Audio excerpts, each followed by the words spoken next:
Stories that time forgot. Imagine you're walking along a deserted beach, believing that the infinite horizon before your eyes belongs to humanity or perhaps to no one in particular. You are deeply mistaken. Every wave and every gram of mineral in the darkest abyss has a legal owner who doesn't appear on school maps. There is a document, signed in the carpeted glass hallways of New York, that transformed 70% of the planet's surface into a massive private auction house. This is the United Nations resolution that silently sold the oceans. United States, New York, 1982.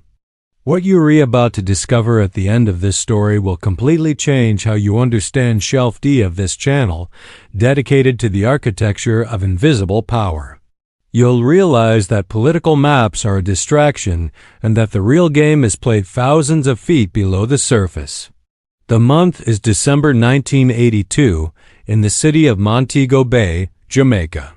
The air is thick and humid, heavy with the scent of salt spray, and the sweet perfume of tropical greenery. Representatives from 119 nations are gathering to end 14 years of grueling negotiations. You hear the hum of ceiling fans and the rustle of linen suits against wooden chairs. You are witnessing the signing of the United Nations Convention on the Law of the Sea. At first glance, it looks like a triumph of global diplomacy. They told us this was to protect the environment and prevent naval wars. But if you look closely at the faces of the delegates from the major powers, you'll notice a cold tension that doesn't fit the Caribbean landscape. As we've already discovered in other cases from Shelf D and Stories Time Forgot, when international institutions talk about the common good, they're usually drafting the clauses of a massive foreclosure. The first act of this story begins with the creation of an entity you've probably never heard of called the International Seabed Authority. Imagine you're a diplomat from a small country. They promise you that the riches of the seafloor are the common heritage of mankind. It sounds noble. However, the fine print stipulates that to access that heritage, you need technology possessed by only 3 or 4 global corporations. The ocean was divided into exclusive economic zones, giving coastal nations total control over 200 nautical miles. But the real trick lay in what was left beyond in the abyssal zone. Have you ever wondered who has the right to dredge the seabed? To extract the cobalt currently powering your phone battery? The resolution created a licensing system that, in practice, allowed private consortia and powerful governments to claim sectors the size of entire countries in the middle of the Pacific. The atmosphere in the United Nations offices that winter was one of strange urgency. While the world looked toward the Cold War and the nuclear threat, a group of lawyers and technicians was redesigning the private ownership of water. Ambition knows no bounds when it comes to elements time forgot under miles of hydraulic pressure.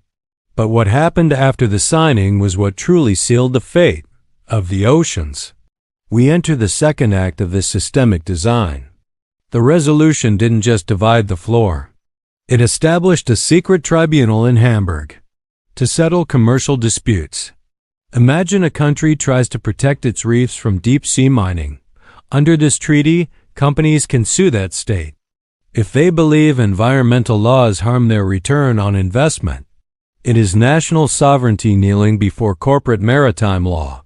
During the 80s and 90s, while the public was distracted by the fall of the Berlin Wall, the great powers were sending research ships that were actually mineral prospecting probes.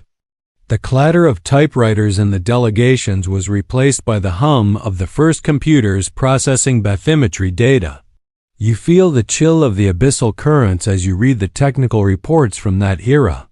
They weren't talking about fish or whales. They were talking about polymetallic nodules, small black rocks resting on the abyssal plain that hold the key to the next industrial revolution. The United Nations created a profit-sharing system that sounds fair on paper, but has remained dormant for decades. The result is a legal vacuum exploited by the strongest. It's the same pattern of control we analyzed in the volume on the World Bank contract that mortgaged the future of Africa. The mechanism is always the same. Create a bureaucracy so complex that actual ownership ends up in the hands of those who can afford the lawyers to interpret it. In the third act, we look at the present to observe the consequences of that silence from 1982. Today, the map of the seafloor is parceled out. Companies that didn't even exist when the resolution was signed now hold exploitation rights over entire underwater mountain ranges. The scent of this betrayal isn't ink and paper. It's the sulfur from thermal vents about to be destroyed by heavy machinery. The resolution that sold the oceans was the first step toward a total privatization that the human eye cannot see. There were no mass protests because no one can demonstrate 15,000 feet below sea level. Silence was their best tool. I speak to you with the certainty that resources don't run out. They simply change owners under the protection of resolutions that no one reads. Control of the oceans is control of trade routes, of the fiber optic cables allowing us to speak now, and of the minerals. That will build the cities of the 22nd century. Before ending this dive into the architecture of power, I must warn you that the craving for absolute control doesn't stop at the water's edge. In our next episode of Shelf D, we will analyze the secret agreement of 1974. That created tax havens, revealing how money learned to disappear in the same way treasures do at the bottom of the sea. Do you think there is any corner of the planet left without a barcode assigned by a bureaucrat in a windowless office? The answer to that question defines the world you actually live in, not the one they tell you about on the news. The sale of the oceans was silent, legal, and absolute. It was the day humanity lost its last free territory without a single cannon being fired. The horizon you see from the beach is no longer an infinite space. It's private property with a 99-year lease. Subscribe so the system notifies you when we unearth the next piece of the puzzle and you understand who the true architects of your reality are. The story of the United Nations resolution is a reminder that international law is often the tool the powerful use to give a veneer of legitimacy to plunder. While the average citizen worries about land borders and visas, the real movements of capital and resources occur in a deep blue dimension where sunlight never reaches. Imagine the delegates leaving that meeting in 1982, shaking hands with rehearsed smiles for the cameras, while their leather briefcases held the blueprints for a silent conquest. The sound of the sea hitting the Jamaican coast that day wasn't a celebration. It was a lament for a heritage that had just been auctioned off to the highest bidder in the name of world peace. To understand the present, we must follow the trail of those yellowing documents sleeping in archives. In New York or Geneva, every clause is a chain, and every resolution is an invisible border. The next time you look at a map, remember that the blue doesn't represent a void, but a complex web of interests, contracts, and debts that dictate the price of your energy, your technology, and your future. The oceans were sold with the tip of a fountain pen on a tropical sunny afternoon, and we were simply looking the other way. Time forgot to tell this story, but the system never forgets who owns the land, much less who owns the sea. Do you feel comfortable knowing that the air and water have legal owners you will never see on a rich list?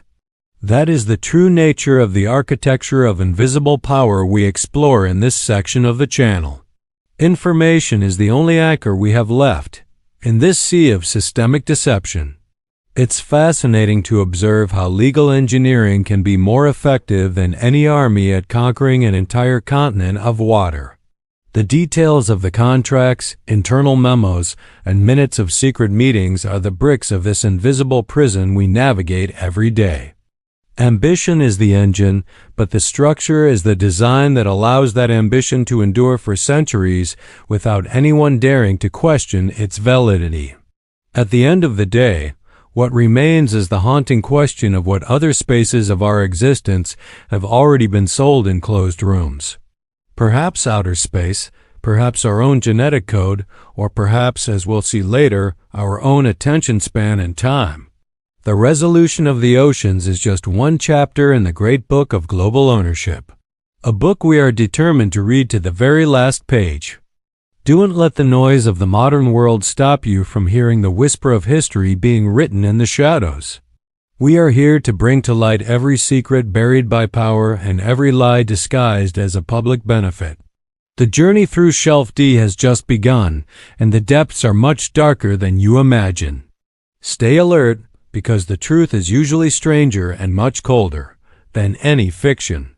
The next piece of the puzzle is waiting to be discovered, and only those who dare to look beneath the surface will be able to understand the full game. The ocean no longer belongs to everyone, but the knowledge of how we lost it still belongs to us. That is the true wealth that no one can auction off in a United Nations resolution. Do you think human beings are capable of protecting something without putting a price on it? Or are we condemned to sell every last inch of our existence? Leave your thoughts in the comments, because every debate is a crack in the wall of their secrecy. Subscribe so the system notifies you when we unearth the next piece of the puzzle in Stories Time Forgot.